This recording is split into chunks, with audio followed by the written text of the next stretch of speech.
اللہ الرحمن الرحیم۔ سبحان اللہ و بحمدہ سبحان اللہ العظیم، سبحان اللہ و بحمدہ عدد خلقہ و رضا نفسہ و زنۃ عرشہ و مداد کلماتہ۔ رب اشرح لی صدری و یسر لی امری واحلل عقدۃ من لسانی یفقہوا قولی واجعل لی وزیرا من اہلی رب زدنی علما۔ ہم سائیکالوجی میں پڑھتے ہیں کہ انسان ایک سوشل اینیمل ہے، اور ہم زندگی میں جو ڈفرینٹ لوگوں کے ساتھ انٹریکٹ کرتے ہیں اسی سے ہماری پرسنالٹی کا ایک میجر پارٹ بنتا ہے۔ سب سے پہلے ہماری انٹریکشن ہوتی ہے اپنی فیملیز کے ساتھ، پھر ایج کے ساتھ ساتھ ہم پہلے اسکول جاتے ہیں، پھر کالج، یونیورسٹیز، اور پھر ہمارے ورک پلیسز ہوتی ہیں۔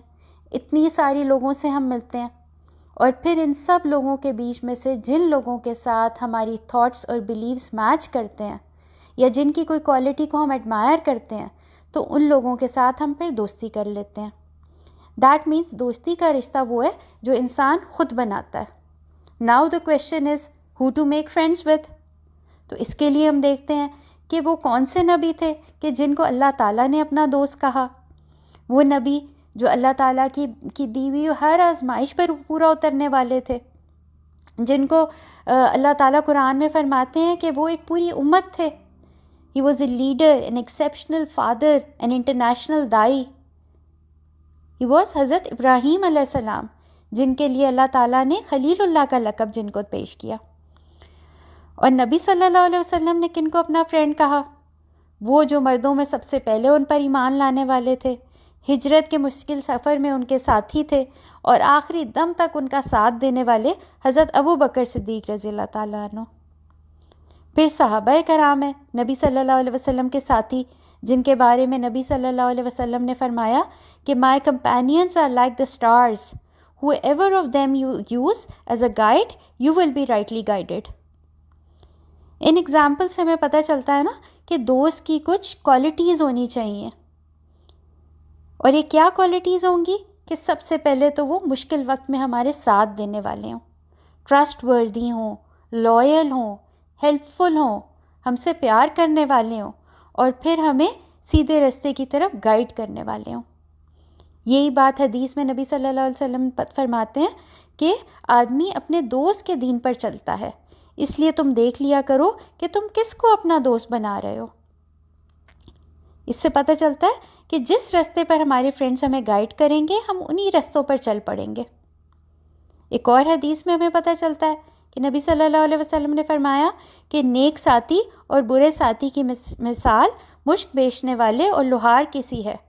مشک بیچنے والے کے پاس سے تم دو اچھائیوں میں سے ایک نہ ایک ضرور پالو گے، یا تو مشک ہی خرید لو گے ورنہ کم از کم اس کی خوشبو تو ضرور ہی پالو گے، لیکن لوہار کی بھٹی یا تمہارے بدن اور کپڑوں کو جھلسا دے گی ورنہ بدبو تو تم ان میں سے ضرور ہی پالو گے۔ اچھا جی، اب ہم سوچتے یہ ہیں کہ یہ باتیں تو ہمارے لیے ہیں ہی نہیں، یہ تو بچوں کی باتیں ہیں، جو جیسے بچپن میں ہماری امیاں ہمیں ڈانٹا کرتی تھی نا کہ وہ دوست کے بارے میں کسی کا نام لے کے کہتی تھیں کہ وہ اگر کنویں میں کود جائے گی تو تم بھی اس کے پیچھے کنویں میں چھلانگ لگا دو گی، اور ہمیں امی کی باتوں پہ بڑا غصہ آیا کرتا تھا، اور ہم سوچتے تھے کہ ہم کو اتنے بیوقوف ہیں کہ کوئی غلط کام کر رہا ہے تو ہم بھی بغیر سوچے سمجھے اس کے پیچھے چل پڑیں گے۔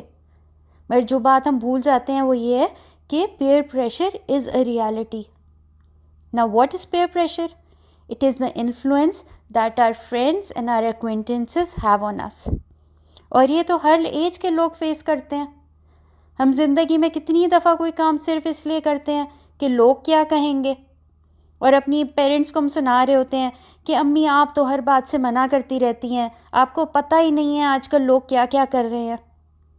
یا اگر ہم ان لوگوں کو فالو نہ بھی کریں تو ہم انفیریورٹی کمپلیکس کا شکار ہو جاتے ہیں کہ ہائے اس کے کتنے مزے ہیں، وہ کتنی اسٹائلش ہے، وہ ہر کام کر سکتی ہے، اس کو تو کوئی کسی بات سے منع ہی نہیں کرتا۔ یہ بات یاد رکھیں کہ اگر کچھ نئے فرینڈس کے ملنے کے بعد آپ کا اٹائر، وے آف اسپیکنگ اور اسٹینڈرڈس چینج ہو جاتے ہیں تو that means that you are facing peer pressure.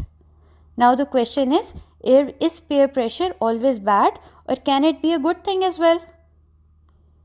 نبی صلی اللہ علیہ وسلم نے کیا فرمایا اچھے دوست کے بارے میں کہ اچھا جانشین وہ ہے کہ اس کے دیکھنے سے تمہیں خدا یاد آئے اور اس کی گفتگو سے تمہارے عمل میں اضافہ ہو اور اس کا عمل تمہارے آخرت کی یاد دلائے. A true friend is one whose presence reminds you of Allah. اور اس کی پریزنس کے اندر ہم کمفرٹیبل فیل کریں اپنے دین کو پریکٹس کرنے کے لیے. اس کے گھر جا کر ہماری نمازیں نہ مس ہو جائیں کہ یہاں تو کوئی بھی نماز نہیں پڑھ رہا, میں کیسے نماز پڑھوں. آپ آڈ ون آؤٹ نہ فیل کریں. We should surround ourselves with positive people who push us towards greatness. اور ہم جانتے ہیں نا کہ دوست تو ایک ہی ڈائریکشن میں چلتے ہیں. ایک کو بازار جانا ہوتا ہے تو دوسرے کو بھی کوئی کام یاد آ جاتا ہے. اسی طرح آخرت میں بھی یہی ہوگا. نبی صلی اللہ علیہ وسلم فرماتے ہیں کہ آدمی اسی کے ساتھ ہوگا جس سے وہ محبت کرتا ہے. اور قرآن ہمیں سورہ زخرف میں یہ بھی بتاتا ہے کہ قیامت کے دن کیا ہوگا. اس دن گہرے دوست بھی ایک دوسرے کے دشمن بن جائیں گے سوائے پرہیزگار لوگوں کے. کیوں دشمن بن جائیں گے؟ لوگ ایک دوسرے کے بارے میں کہیں گے اللہ تعالیٰ آپ اس کو ڈبل عذاب دیں, اس کی وجہ سے میں بھی برے رستے پر چل پڑا. اور ایک اور جگہ قرآن میں فرمایا جاتا ہے, اللہ تعالیٰ بتاتے ہیں کہ انسان کہے گا ہائے افسوس, کاش میں نے فلاں کو دوست نہ بنایا ہوتا, اس نے تو مجھے اس کے بعد گمراہ کر دیا. دوسروں کی وجہ سے ہم بھی گناہوں میں پڑ جاتے ہیں. اور اگر ہم برائی کے اس لیول پر نہ بھی جائیں تو کیا ہوتا ہے کہ ہم یہ سوچنے لگ جاتے ہیں کہ میں سب سے بیٹر ہوں, میں سب سے اچھی ہوں, میں تو یہ کام نہیں کر رہی, اور ہمارے اندر تکبر آ جاتا ہے. اور جو ہمیں اور دین کے راستے میں اور آگے بڑھنا تھا ہمیں بیک گیئر لگ جاتا ہے, ہم ریورس موڈ میں چلے جاتے ہیں.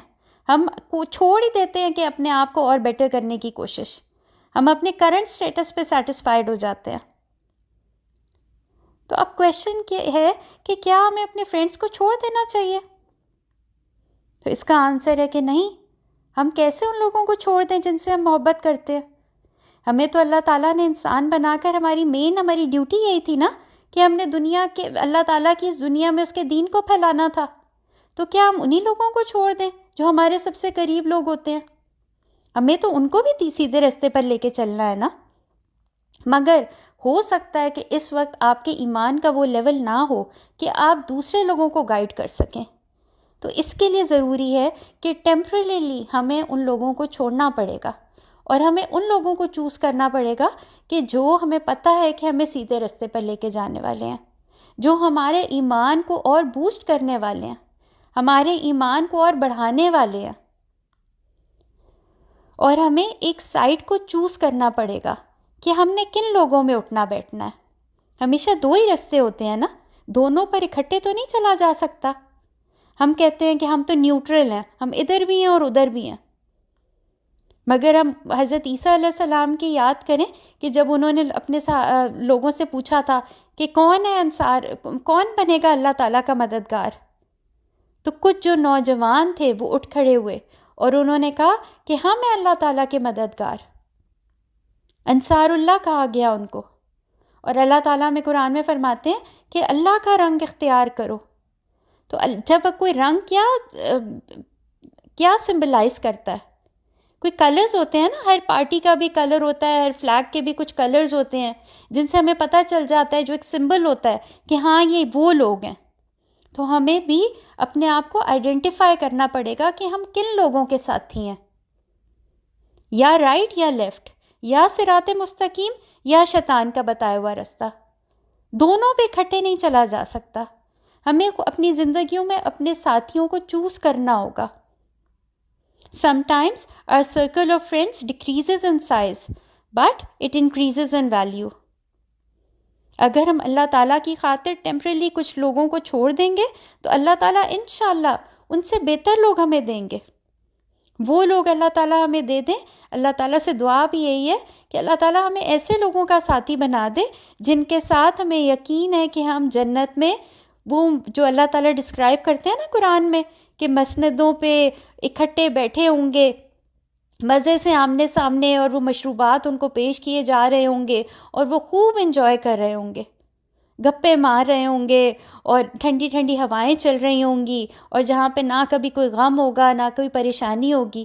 تو اللہ تعالیٰ سے دعا کرنی چاہیے کہ اللہ تعالیٰ مجھے بھی اور آپ کو بھی ان لوگوں کا ساتھی بنا دے جو ہمیں اس فائنل ڈیسٹینیشن میں جنت تک لے کے جانے والے ہوں. آمین.